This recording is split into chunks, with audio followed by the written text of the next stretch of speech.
how Putin spat in Trump's face again, and how will the Epstein case be the end for the American leader. These and other topics we will discuss right now. My name is Iryna Uzlova, and today with us is Yuri Rashkin, host of YouTube channels Rashkin Report in English, author of Substack Yuri Rashkin. Yuri, hello, glad to see you. Thank you for joining us. Thank you for having me. It's been a crazy week, and first I just want to acknowledge that people need to think and talk more about what's happening in Ukraine. We're going to talk about different, variety of things, but I think that the cold in Ukraine right now is just really is getting to be a big story on its own, and that needs to be acknowledged. So, Slava Ukraini. Thank you, Yuri, Heroyam Slava. But we hold on and we stay alive, and we know that our victory will be, because we need a fair peace, and we do all our best for it.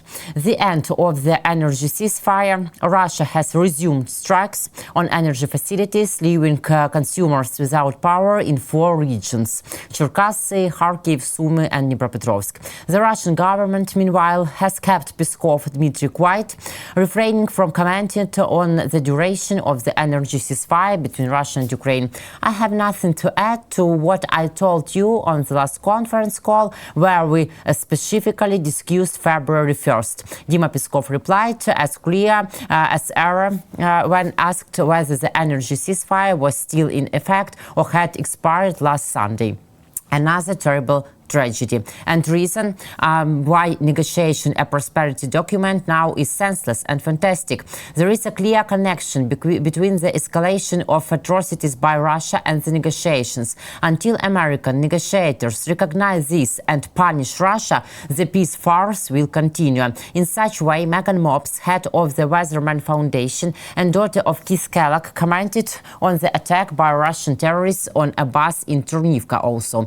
At the same time, Yuri, political scientist Vladimir Fesenko believes that some useful conclusions should be drawn from these truths, and moreover should be used in further negotiations, such energy negotiation.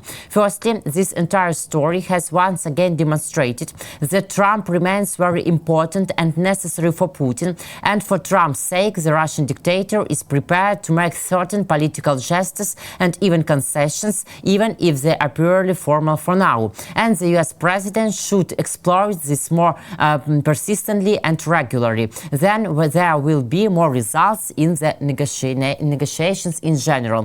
Why was such a ceasefire necessary? Is Donald Trump, how do you think, satisfied with the subsequent actions? And what now? Will Trump be able to pressure Putin to make such ceasefires longer and more appropriate? In the United States, I think we're starting to learn something that people in the Soviet Union, where I was born and spent some formative years of my childhood, learned as quality of air that's not really good, is that when you turn on TV, your government is going to be lying to you. And they're going to be lying to your face, and you're not even going to say, how can they do that? Because that's what they do. And now that we live in the United States and expected to play by Putin's rules, Americans are a little confused. We're not used to this kind of a lying to our face with a straight face dynamic. But if you look at what Russian press secretary, the Dima Peskov does, that's very much in line with the Trump administration approach of lying to our face. And they've been doing it for decades, if not centuries, because reality is what they choose to say it is, in their opinion. So I think that that's important reason to understand why we are hearing these strange things that don't make sense. That's because they're lies. And that's, there's a book by Al Franken, and the lying liars who tell them. That's what we're dealing with, because when we see in Minneapolis Alex Preddy being executed on the street by 2 agents, and we have videos from every angle, and at the same time we get a total lie from our government about what they saw and what they want us to see there. This "don't believe your eyes, believe our words" is a very Russian Putin kind of an approach, and we are struggling with it. At the same time, we understand the weather. We understand that it is really cold and that what Putin is doing is a terrible thing. And so to assuage our fears, we're being lied to our face about now this peace or whatever. See, like Trump asked Putin not to attack Ukrainian infrastructure because it's so cold. Everybody responds on this because the only official information from the United States government we seem to have now is President's Twitter, Truth Social, Gazeta Pravda, newspaper Truth, whatever you want to call it, but that's what we got now. So for him, he says, I talked to Putin. We have good relations. It's all good. He said he'll do it. And that's all the news we have until reality is proven to be different. And then we see that no, that Putin continues to attack Ukraine, but we have this kind of information noise where we have on one hand this was said, on the other hand this was said, and the only thing we know is that Putin continues to attack Ukraine, and Trump wants to have good relations with Putin. Yes, we see. So in future, such negotiations will be impossible, such ceasefires for a while. I think that Trump is always willing to make another press release about how he called Putin and Putin said and whatever. It's this fairy tale story that we have no way to prove right now, and therefore all we can see is the reality. And the reality is that Putin continues to attack Ukraine. So will Trump, if situation is bad, we see this over and over. When Trump feels pushed into a corner, he starts to help Ukraine. That when he was pushed into a corner with the firing of FBI Director Comey, he pushed back with javelins, which he couldn't let go because that would really upset Putin. And so then we see this whole conversation with Zelenskyy that leads to first impeachment, but it's lies upon lies upon lies. So negotiations require at least, hopefully two sides who want peace. And in this situation, we see United States and Russia and Ukraine who all have three definitions of what peace is. And to Russia, that means basically control of Ukraine. To Ukraine, that means independence and the restoring of its security and, and a guarantee of its security. And to the United States, that's just a condition when Trump can make money. And right now, this is not a situation where he can make money, so this is bad. So he wants peace where he can make money. I think that's all becoming very evident, and that's why we see Russian policy in Dmitriev with all of his Potemkin villages. Oh, Trump is going to make so much money.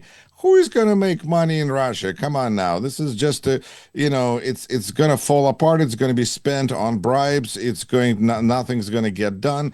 But Trump sees opportunity to put money in his pocket. And considering that just recently we had a latest story come out about $500 million that was given to Trump's cryptocurrency by some Abu Dhabi super wealthy influencer. So now Trump is willing to sell these super important computer chips to Abu Dhabi, which will turn around and supposedly likely sell them to China, which means selling out our national security. That's the administration. That's the spirit of the times we're in right now. So negotiations, well, I don't know. Is there something to divide? Is there some money to be put in somebody's pockets? If it's serious, that's when you have Witkoff and Kushner. That means that there's money in the pocket that's going to be occurring sometime soon. But as long as Ukraine continues to resist, all of these Potemkin villages are just castles in clouds, because nothing can occur, because Russia remains toxic, because Russia continues to act toxic. And imagining that Russia is going to stop acting toxic, well, that's some real optimism I do not have.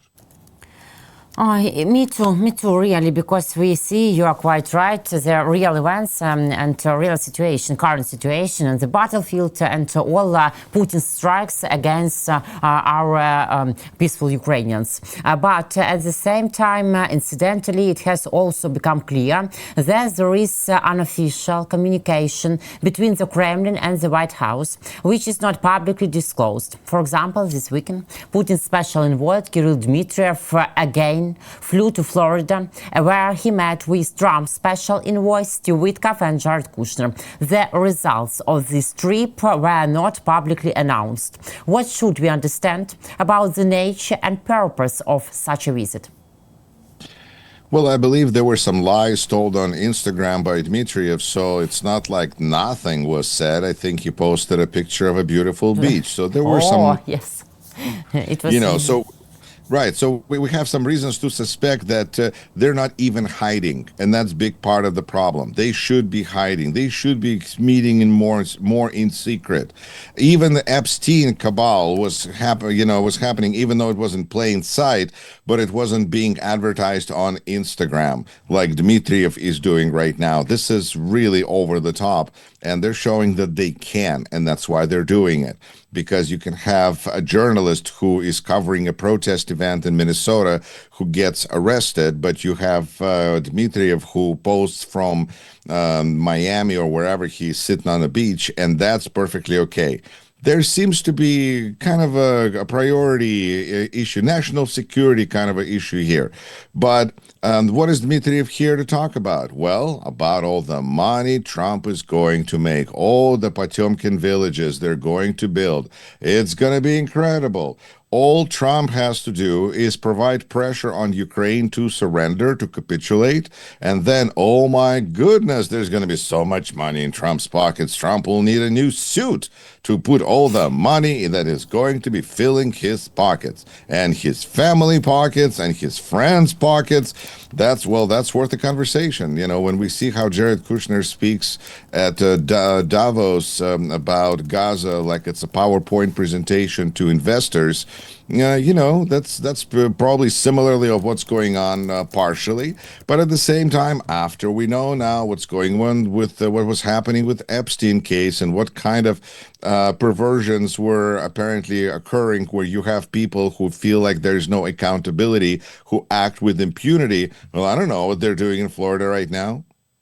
But Yuri, yes, money suit and money falling out of pockets. It's like Trump's and his partner's dream. But at the same time, Ukrainian President Vladimir Zelenskyy this weekend told to Czech media that Trump didn't say anything directly that we should surrender Donbas region, for example, and we didn't hear such condition from Trump. I think that it's important to acknowledge that there's really two big things that Russia seems to want from Ukraine right now. And that is territory. Yes. And the other one seems to be Zelenskyy out of power. And security guarantees without all NATO forces, and Kremlin also say about this.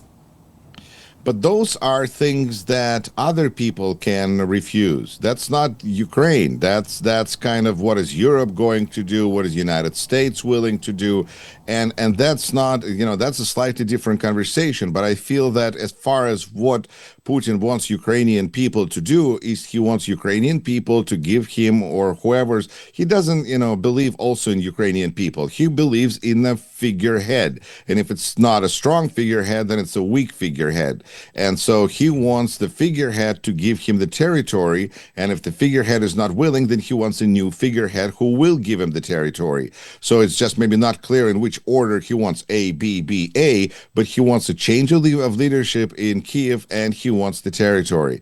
And I think it's fair that we at least mention this, because we see this again and again in Kremlin's logic. Because when there's a conversation about security guarantees, when there's conversation about territory, Kremlin says, yes, but we want the denazification, we want different, not Nazi leadership in Kiev. I mean, we know where Nazis are there in Kremlin, but, getting back to reality, getting back to the task at hand, I think that no matter if there's Zelenskyy in charge of Ukraine or Smilensky or Filensky, the country is not going to go in a different direction because the country of Ukraine, as far as I can tell, has no interest in surrendering to Russia and becoming part of Russia. And that's just another one big misunderstanding that exists in the heads of Putin and Trump, who look at world as a kind of a set of dictatorships and soon to be dictatorships and about to be dictatorships. And Ukraine, I think, is just resisting the best it can. And I think when we talk about the peace process, we have to understand that peace process is just part of the pressure that is on Ukraine, because Ukraine is looking at pressure that's military that it's dealing with in front, but also with the diplomatic pressure from the United States, where we see pressure from this administration on Ukraine to constantly to admit, to sign, to agree to peace on Putin's terms. And that takes us back to a couple of minutes earlier. That just means that this is going to be Putin territory, and Ukraine is not up for that. So there's a fundamental problem with the Trump-Putin logic.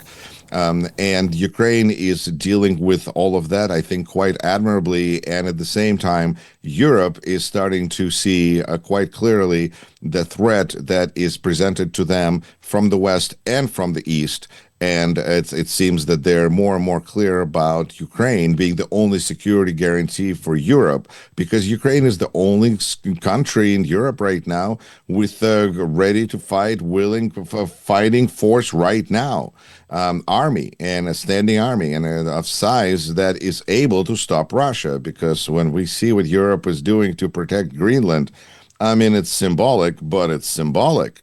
So I think that Ukraine is extremely valuable to Europe, and I think there's an important partnership that it would be nice if Zelenskyy was a little nicer to Europeans, but I mean, when was he, he was saying some not so nice things about Biden, and Biden tried.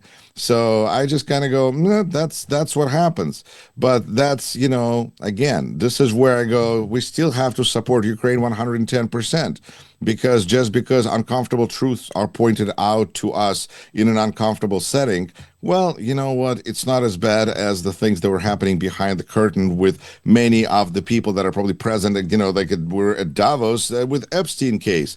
That's some really bad stuff. Ukraine, that's good stuff. If Zelenskyy is not being as polite as Europeans would like him to be, well, you know what? They're going to have to swallow it. But the fundamental problem for Donald Trump is that no matter how Putin frightens the West and pressures us in this severe cold weather condition, our position is unchanged, position of Ukrainians. More than half of Ukrainians are against giving up territory for security guarantees. The majority of Ukrainians, 52%, categorically reject the proposal to hand over the entire Donbas to Russia in exchange for security guarantees, while only 9% would readily agree to this condition, and another 31% are ready to accept it as a difficult compromise. This is evidenced by the results of a survey by the Kyiv International Institute of Sociology. It is also noted that compared to mid-January, there have been no significant changes on this issue. So Trump should take this into account and take our position into account. Well, some might say that Ukrainian support is frozen in the same level as it's been. Nothing is going to change because Russia is not changing. Russia remains the threat that it was in January, in December, in November, and 10 years ago. And, there was the short moment in the 90s when we made a mistake, clearly, with the Budapest memorandum taken away. But then at the same time, long conversations about was Ukraine in the condition to maintain its nuclear weapons. Those questions are long gone, in a sense that now we're dealing with today's question of Putin today, here, now. And I think that Ukraine clearly understands that, well, it's not giving up territory, and it probably should have some nuclear weapons. But that's a realization that now comes not just to Ukraine, but really to most European states that figure that Russia might consider taking their part, or who knows what, to be part of back to empire of evil that Russia is trying to recreate here. So I think that Ukrainians are have shown an amazing ability to adapt to the tremendously horrible situation that they're in, which proves to me once again how much better it is to be in a cold, frozen Kiev than to be part of Russia. I mean, that's just incredible. The choice that people are making every day.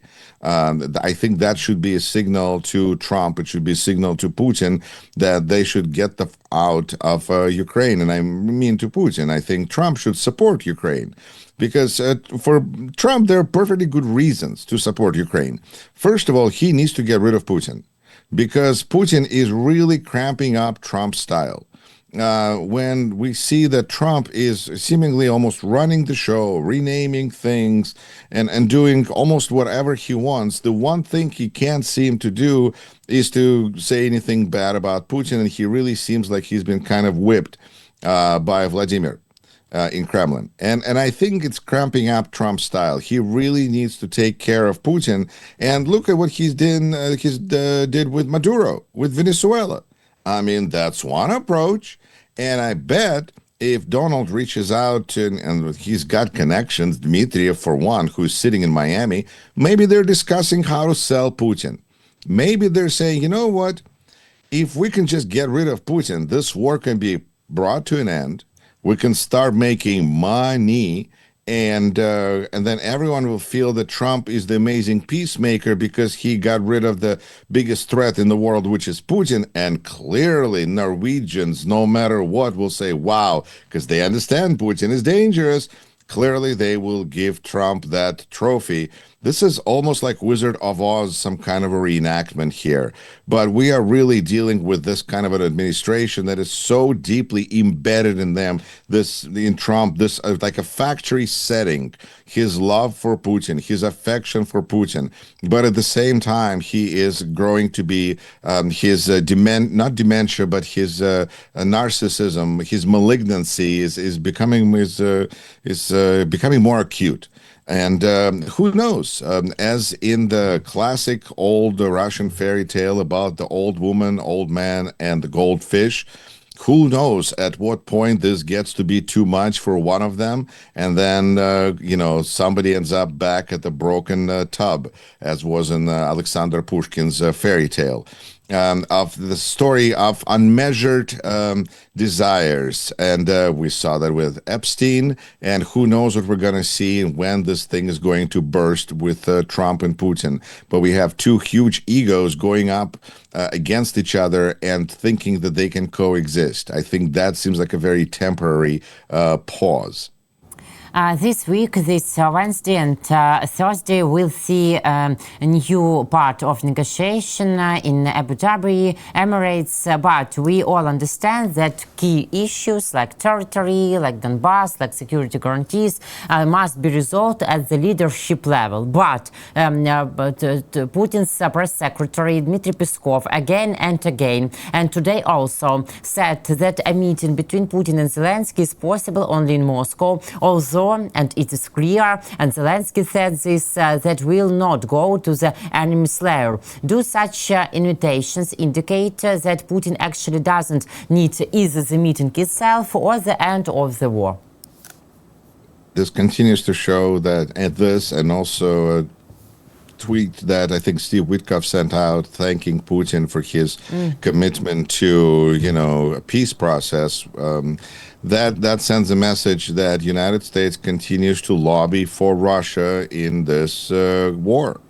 And Putin is using that message to really then in return troll Zelenskyy by saying that, if he's saying that he wants to have negotiations now in Moscow. This is not the first time they said this, but it's always back to capitulation. Because if you go to Moscow, there's a place there where the like heads were chopped off on Red Square, and I don't want to, that's the message that they're sending to Zelenskyy, and I think that for him to kind of play along. I mean, he trolls back just fine. But we need to admit that this negotiation process is a ruse. It's a fake negotiation process, probably similar to the fake peace that they're trying to accomplish. Because this peace process, in quotes, is being used clearly by everybody except Ukraine. It's being used by Putin to protect himself against Ukrainian attacks, because Trump has said, as long as there's peace process, and that's why it's important that no matter what, Russia can stay in. Oh, good job on that peace processing. You're doing peace processing great. Where's Ukraine? How's Ukraine peace processing going, Mr. Witkoff? This is legitimization of Russia, and it's being used by Russia to say, we are a legitimate player, and you can't just ignore us like Biden did. But at the same time, for Trump, this is a cover because he had the whatever it is to say that he could solve this problem in 24 hours. He doesn't have the best judgment. Part of the reason that this is proven is back to the Epstein case, and not just the kind of stuff he knew. Lots of people knew, although it seems like he may have known more than many. But it's that other people managed to keep their mouth shut when they were sitting in front of cameras and microphones talking about it, and Trump couldn't. He really had to throw in Bill Clinton under the bus, and he really hated Epstein, and so that's where we seem to have the dam has burst. But these negotiations, it's a ruse, it's a theater that's being played by some pretty bad actors, and I think Zelenskyy, it's a good thing he's got actor training, because, boy, there's some theater going on there. We will not invade Greenland, we will buy it. I never wanted to make Greenland the 51st state. I want to make Canada the 51st state. The Greenland will be the 52nd, and Venezuela could be the 53rd, said US President Donald Trump during a speech at the Alfalfa Club, reports the Washington Post. In Donald Trump's presidency, which constantly balances between sharp contrasts, there was another showy evening on Saturday, tuxedos and jokes about invading Greenland amid mass protests against his immigration policies. In the past week, the Trump administration has allowed the detention of a prominent journalist, Don Lemon, cited false allegation of fraud to withdraw ballots in Georgia, and also defended the actions of federal agents who shut a protest in Minneapolis. Can Trump use all his external activities to distract attention from his internal problems, and how catastrophic really could be the protests and the new wave of Epstein files be for him before the congressional elections? 3 minutes. That's a big question for only 3 minutes. All right, okay. I will summarize. They're lying to our face. That's what they're doing. And so when he talks about Greenland, okay. When he talks about Canada, all right. I read a great news story saying that there's people making lots of money betting against Elon Musk because he's so wrong about his predictions and promises that people are making lots of money betting against him. I think that's what we're dealing with here, and it is, of course, an attempt to distract us from real problems, and that is also an Epstein case, and it is the ICE activity in Minnesota that is freaking out the country. But I think it's more than that, because we now see that in a state election in Texas on January 31st, the Democrat, Mr. Remit, I believe, won an election. It's an office where district is. It's a Trump country. Dallas, Fort Worth. It's Trump won there by double digits, and then the Democrat won by double digits. I mean, 10 to 20 points. I think we're talking range, but it's a huge flip. That not the Democrats are not saying we came in without. It's a moral victory. No, it's a real victory. Democrats are really kicking Republicans' butt at elections, which, by the way, reminder to everyone who says you won't have elections anymore over there in the United States. We just did, and Trump and the Republican Party continue to lose.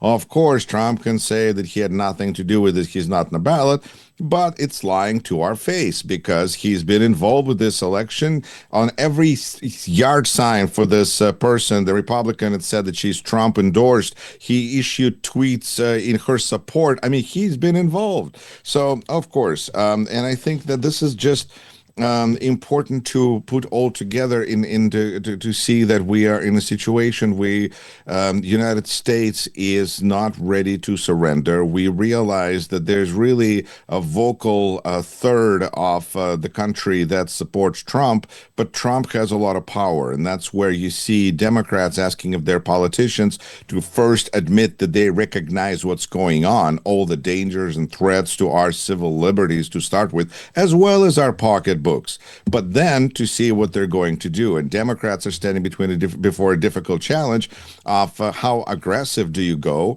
against Trump? And we see this negotiation within the Democratic Party happening all the time. Do you reform ICE or do you defund ICE? You know, what do you do? But that's a healthy conversation in a democracy that's trying to survive, even though we essentially seem to have in charge a term-limited king. And that's one thing that Americans do know. We have no idea about all the stuff that has to do with dictatorship and authoritarian states. It's a new flavor for us. That's why we keep comparing things to Gestapo, because we don't know what that is. But it's like Ku Klux Klan, you know, it's like Klan, but official government, but still in masks. You know, there is a lot of crossover. We should be able to if we think about this. But nonetheless, we are struggling because there is no civil war breaking out. There's just a slow authoritarian crawling coup, as Congressman Rashkin said a while ago. And that's what we're watching. The thing is that Americans don't like it because this was sold to us as a bloodless coup, bloodless revolution by people who were behind Project 2025. Americans don't like it. We're standing up to it in protests, in courts, and in elections. Yuri, thank you very much for such deeply comments, for your position and opinion. We'll continue to discuss all of these topics next week. Take care. Take care. Yuri Rashkin, host of YouTube channel Rashkin Report and Rashkin Report in English, Rashkin News, Abstract Yuri Rashkin. My name is Iryna Uzlova. Guys, thank you for joining and watching us. Take care.